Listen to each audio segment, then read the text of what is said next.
நான் கிணத்துக்குள்ள ஒரு 20 லிட்டர் மீன் அமில ஊற்றிருக்கேன். அதோட பாருங்கள் எப்படி இருக்குன்னு பாருங்கள். ஆக்சுவலி ஃபுல்லாக கொழுப்பு மாதிரி இருக்கா. மோட்ரு எடுத்தாச்சு. இப்போ மோட்ரு போட ஆரம்பிச்சிருச்சு.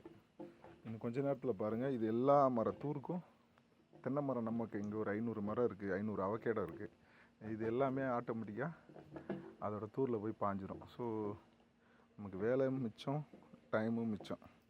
ஸோ இது வந்து நானே ரெடி பண்ணது தான் மீன் அமிலம். முடிஞ்ச வரையும் நீங்களே ரெடி பண்ணி நீங்களே பயன்பெறுங்க. இப்போ பாருங்கள்.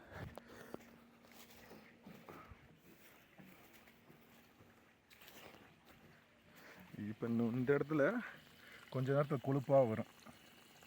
அந்த மீன் அமிலத்தோட எசன்ஸ் இங்கே வரும். என்னென்னா 2 நாளைக்கு தோட்டத்துக்குள்ளே வர முடியாது, வாடை.